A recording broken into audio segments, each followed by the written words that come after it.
Hello दोस्तों, welcome to my channel zero to hero में। आज कक्षा 10 का अध्याय नंबर 2 बहुपद पढ़ाने जा रहा हूँ।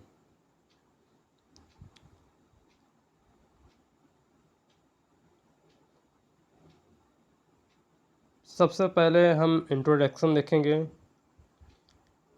कि हम जानते हैं कि पाली एक यूनानी शब्द है जिसका अर्थ होता है बहुत से। शब्द बहुपद का तात्पर्य ऐसे ही बीजी व्यंजक से है जो चर की विभिन्न घातों के पद रखता है। इसको हम परिभाषा के रूप में भी हम सीख सकते हैं। इसकी परिभाषा क्या है कि एक ऐसा बीजी व्यंजक जो दो या दो से अधिक पद रखता हो बहुपद कहलाता है। इसकी परिभाषा क्या हुई है कि एक ऐसा बीजी व्यंजक जो दो या दो से अधिक पद रखता हो बहुपद कहलाता है। पद जो है कुछ अन्य परिभाषाएं। बहुपद की घात डिग्री ऑफ ए पॉलीनॉमियल, किसी बहुपद में चर की उच्चतम घात यानी उच्चतम घात जिसको पावर कहते हैं इंग्लिश में, पावर वाले पद के घातांक को बहुपद की घात कहते हैं। जैसे इसमें 8x की घात 4, 3x की घात 3 प्लस 6x की घात 2 प्लस x प्लस 2। तो सबसे इसमें घात ज़्यादा कौन सी है? 4।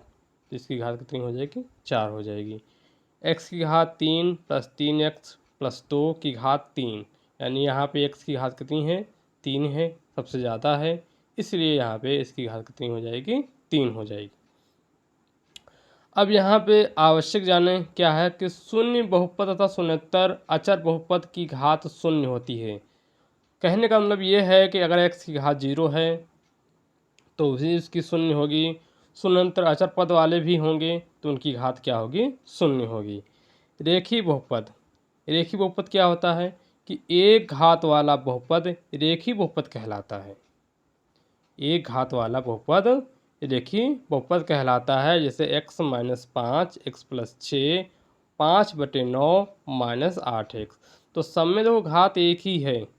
सब में क्या है? तो कोई x में जहाँ पे कोई घात नहीं होती वहाँ पे हम क्या मान लेते हैं? एक मान लेते हैं। तो x की घात 1 है, यहाँ पे भी x की घात 1 है, यहाँ पे x की घात 1 है। इस तरीके से ये क्या होगा? हमारा रेखीय समी बहुपद होगा। द्विघात बहुपद क्या होगा? दो घात वाला बहुपद द्विघात बहुपद कहलाता है। यह ax² plus bx plus c, यानी इसमें घात कितनी है? 2 है, फिर 1 है, प्लस अचर पद है। तो यहाँ पे भी लिखा भी है, जो जहाँ पे कंडीशन भी दी है कि a = ना 0, यानी a 0 नहीं हो सकता। a, b, c अपसारण r के रूप का होता है। उदाहरण number 3x² minus 6x plus 8, 3x² plus 5y² plus 6xy। तो देखिए इसमें भी घात 2 है, इसमें भी घात 2 है, इसमें भी घात 2 है। त्रिघाती बहुपद, तो 3 घात वाला बहुपद त्रिघाती बहुपद कहलाता है। यह x³ plus bx² plus cx plus d होता है। a b c d अपसारण r a = ना 0 के रूप में होता है। चतुर्घाती वाला जिसमें 4 घात हों उन्हें हम चतुर्घाती कहते हैं। अगले नेक्स्ट में आ जाइए। इसका जो सारांश निकला है वो क्या होता है कि एक जैसे बहुपद है तो बहुपद में 4 कंडीशन होती हैं। जैसे एक घात वालों को हम रेखीय बहुपद कहते हैं, 2 घात वालों को हम द्विघात बहुपद कहते हैं, 3 घात वाला को हम त्रिघात बहुपद कहते हैं, 4 घात वालों को चतुर्घात कहते हैं। अब आ जाइए कि वर्गों का वर्गीकरण, यानी पदों की संख्या के आधार पर।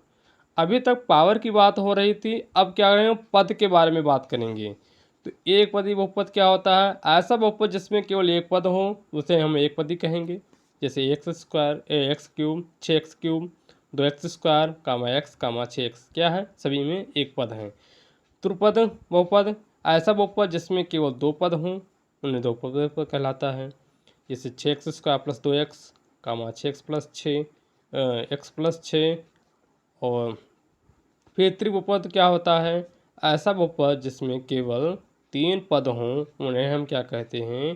त्रिपद बहुपद कहलाता है। जैसे 6x² plus 2x plus 5 7x³ plus 8x² plus 7x इत्यादि। शून्य जिसमें शून्य हो उन्हें हम क्या कहेंगे? शून्य बहुपद कहेंगे। जिसमें अचर पद हो उन्हें हम क्या कहेंगे? अचर पद कहेंगे। बहुपद की परिभाषा में ऋणोत्तर पूर्णांक के स्थान पर धन पूर्णांक का प्रयोग नहीं कर सकते, क्योंकि शून्य एक ऋणोत्तर पूर्णांक है जो धन पूर्णांकों के समुच्चय में नहीं आता है, जबकि बहुपद के अचर पद में x की घात शून्य होती है। इसी प्रकार से शून्य बहुपद की कोई घात नहीं होती है। अचर बहुपद की सदैव घात शून्य होती है। बहुपद एक पद वाला हम एक पदी कहते हैं, दो पदी वाला को दो पद कहते हैं, तीन पदी वाला त्रिपदी कहते हैं। अब आइए बहुपद के संबंधित पद। तो माना ये आपका ये सूत्र मान लीजिए है a0 plus a1x plus a2x² plus dot dot plus an xn an equal to ना 0 एक घात का बहुपद है, तब ये आपका सभी बहुपद के पद कहलाते हैं। बहुपद का मान भी है, बहुपद का शून्यक है, शून्यक मतलब जीरो, आपको जीरो कहा जाता है। अब जैसे मान लीजिए यहाँ पे वास्तविक संख्या है, यहाँ पे क्या दिया है? वास्तविक संख्याएं। वास्तविक संख्याएं दो बहुपद x² माइनस 4x प्लस 6 बराबर 0 का शून्यक है। वास्तविक संख्याएं चार बहुपद x² माइनस 5x प्लस 4 बराबर 0 का शून्यक है। अब यहाँ पे विशेष की बात कर लेते हैं कि किसी बहुपद को शून्य ज्ञात करने के लिए तात्पर्य f(x) बराबर 0 को हल करना चाहिए। यानी जो x है शून्य है, ये शून्य ज्ञात करने के लिए या मूल ज्ञात करने के लिए हमें क्या करना पड़ता है? x बराबर 0 लेना पड़ता है। एक घातांकी बहुपद x प्लस b का शून्य x का मान वह होता है जो x प्लस b बराबर 0 से प्राप्त होता है। अतः ax प्लस b बराबर 0 का शून्य या मूल x बराबर माइनस बी बटे a बराबर माइनस अचर पद x का स्क्वायर का गुणांक होता है। बहुपद का शून्य सदैव उसके गुणांकों से संबंधित होता है। पुनरावलोकन क्या होता है कि प्रत्येक बहुपद एक बीजगणितीय व्यंजक है, परंतु इसका विपरीत सत्य नहीं है, यानी इसका सत्य नहीं है। और इसलिए बहुपद में जोड़ना, घटाना, गुणा, भाग करना संख्या बीजगणितीय संख्याओं के समान ही होती है। प्रत्येक एक पदी बहुपद का एक पद होता है, परंतु प्रत्येक पद आवश्यक नहीं है कि एक ही बहुपद नहीं होता है। किसी बहुपद को द्विघात बहुपद से भाग करने पर यदि इन शेषफल शून्य आता है तो वह हम कह सकते हैं कि द्विघात बहुपद दिए गए बहुपद का गुणनखंड है। तो आज का ये यहाँ तक रहा है, और इसके बाद में जो है कल डिस्कस करेंगे। और यहाँ पे एक और भी जो है खास है कि बहुपद के शून्य या मूल का ज्यामितीय अर्थ, कि एक घातांकी बहुपद के शून्य की ज्यामितीय व्याख्या क्या है। कि हम जानते हैं कि रेखीय बहुपद का आलेख गिन ग्राफ सदैव एक सरल रेखा होती है, और बहुपद का आलेख अक्ष को जिस बिंदु पर काटता है उसे बिंदु का x निर्देशांक उस पद का शून्य होता है।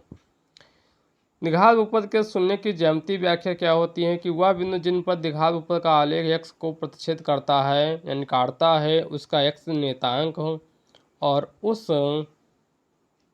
द्विघात बहुपद का शून्य होता है। माना x² plus bx plus c का एक द्विघात बहुपद है, और इनमें निम्न स्थितियाँ हैं। निम्न स्थितियाँ क्या हैं कि b² minus 4ac greater than equal to 0, greater than 0, और दूसरी है b² minus 4ac equal to 0, और तीसरी कंडीशन है कि b² minus 4ac less than 0। ये तीन कंडीशन होती हैं।